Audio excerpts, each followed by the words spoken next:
आप सभी भाई बहनों का आध्यात्मिक ऑक्सीजन की लघु ज्ञान संदेश कक्षा में एक बार फिर स्वागत है। आज की चर्चा रिपेयरिंग और डिस्ट्रॉय को रिपेयरिंग का अभिप्राय एक राजसी स्थितियों को, डिस्ट्रॉय का अभिप्राय एक तामसी स्थितियों को शाब्दिक स्तर पर कुछ सरल स्थितियों में समझाने का एक प्रयास करने जा रहे हैं। देखिए, आपके हमारे घर परिवार में भी बच्चे जब शरारत करते हैं, उनमें आप और हम सुधार लाने के दृष्टिकोण से विभिन्न स्थितियां बनाने का एक प्रयास करते हैं। ये सुधार को हो, रिपेयरिंग करो। देखिए, आपका वाहन हो, स्कूटर हो, कार हो, उसमें जब कभी कुछ खराबी आती है तो आप उसकी रिपेयरिंग करवाती हैं। जैसे आपकी गाड़ी में पहिया पे पंचर हो जाता है, हवा निकल जाती है। एक बार पंचर लगवाया, 2 बार, 4 बार। कुछ स्थितियाँ कभी-कभी ऐसी बनती है ना कि आपको मैकेनिक द्वारा ऐसा कहा जाता है कि आप इसमें बहुत पंचर लग गए, अब तो आप नई ट्यूब ही डालो। ऐसे ही स्थितियाँ कुछ संसारी स्थितियाँ हैं। तमोगुणी मनुष्य को बार-बार सुधारने का हम प्रयास करते हैं। स्वयं भगवान श्री कृष्ण जी ने अर्जुन को 1 बार समझाया, 2 बार समझाया, 3 बार समझाया, बात समझ में नहीं आई। प्रयास करने चाहिए, प्रयासों की निंदा नहीं है। भले ही स्वयं भगवान श्री कृष्ण जी इन स्थितियों में सफल नहीं हुए, तो हम और आप तो देखिए पारिवारिक स्तर पर प्रयास करते हुए जब असफल हो जाते हैं, तो कभी-कभी हतोत्साहित हो जाते हैं। देखिए, स्थितियों की गंभीरता समझिए। सुधार निरंतर करते रहना चाहिए। परिणाम क्या आते हैं इनकी ओर आपको हमें नहीं देखना। जैसे दुर्योधन का अंत क्या हुआ? उसको डिस्ट्रॉय किया। रावण का अंत क्या हुआ?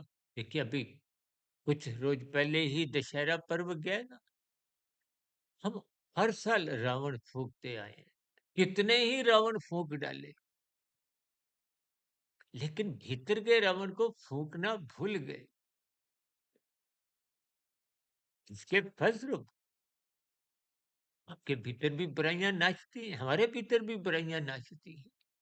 इसी प्रक्रिया को कमजोर करने के लिए, बुराइयों को समाप्त करने के लिए शास्त्र बार बार कहते हैं, सत्संग करो, सत्संग करो। हम बार बार कहते हैं, ब्रह्म मुहूर्त में हो। क्यों? क्योंकि सत्वगुण का संग करना सत्संग है, और सत्वगुण की शुद्धतम स्थिति ब्रह्म मुहूर्त है। अभी कुछ रोज पहले हमने एक ब्रह्म मुहूर्त और शुभ मुहूर्त के ऊपर एक चर्चा रखी थी। देखिए, स्थितियों को आप जितना जितना तर्क पूर्वक समझोगे, हम तो देखिए पिछले 6.5 वर्षों से ने जो 4400 से अधिक वीडियो प्रसारित किए हैं, उन सभी स्थितियों को हम तर्क पूर्वक ही समझाने का प्रयास करते हैं। वो अलग बात है, देखिए मेरी भी एक मायाबद्ध की स्थितियां हैं। इसलिए मेरे संबोधन में क्या लिखा होता है? आपका आध्यात्मिक मित्र।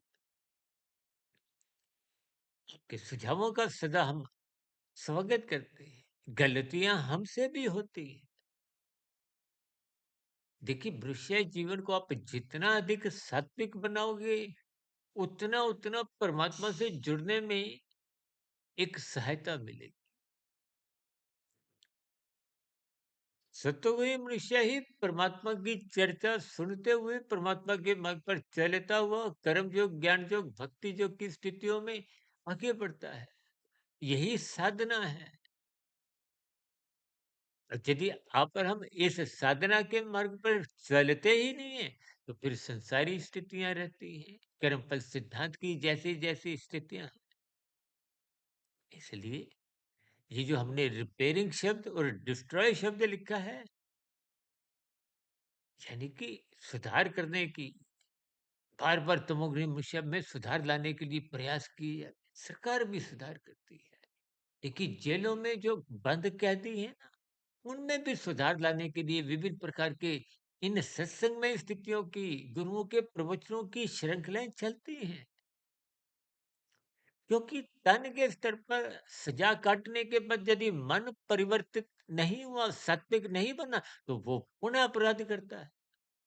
आजकल तो कलयुग की स्थितियाँ हैं, जेल में रहते हुए भी कहीं-कहीं आप सुनते हो ना कि वो जेल के भीतर से ही कुछ ऐसी गतिविधियों में लगे हुए हैं।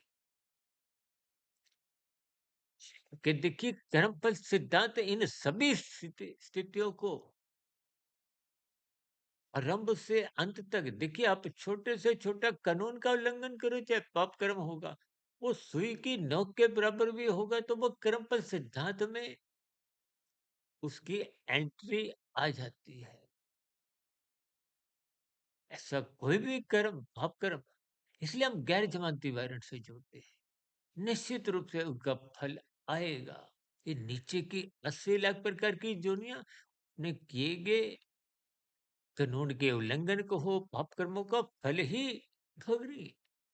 एक बार हमने वीडियो बनाई थी, ये तामसी स्थितियां छीना जबकि ये ऋण के बराबर है। इनकी ईएमआई देनी ही पड़ेगी। स्थितियों की गंभीरता समझिए। रिपेयरिंग शब्द को रजोगुण से और डिस्ट्रॉय शब्द को जैसे रावण का वध हुआ ना, दुर्योधन की भी ऐसी ही स्थितियां बनी। इसी तरह जब तामसी मनुष्य में सुधार की गुंजाइश समाप्त होती है, तो नष्ट करना ही एक डिस्ट्रॉय की स्थिति है। शब्दों के इशारे समझिए, अर्थ समझिए, भावार्थ समझिए और अपने जीवन में निरंतर सुधार लाने की प्रक्रिया में लगे रहें। उसमें सत्संग में स्थितियाँ मददगार होती हैं। इन्हीं शुभकामनाओं के साथ कि आपके जीवन में भी सभी बुराइयाँ समाप्त हो, परमात्मा की नज़दीकियाँ सहज ही बने। इन्हीं शुभकामनाओं के साथ चर्चा विशेष को यहीं विश्राम देते हैं। दिन में शॉर्ट्स की वीडियो, शाम को प्रश्नोत्तर ज्ञान कक्षा और कल सुबह ब्रह्म मुहूर्त ज्ञान उपदेश कक्षा में किसी सैद्धांतिक विषय पर मुलाकात रखेंगे। तब तक आप अपने आध्यात्मिक मित्र सुधीर भाटिया फकीर को इजाजत दें कि प्रश्नों का सुझावों का स्वागत है। चर्चा विशेष को सुनने के लिए बहुत बहुत धन्यवाद।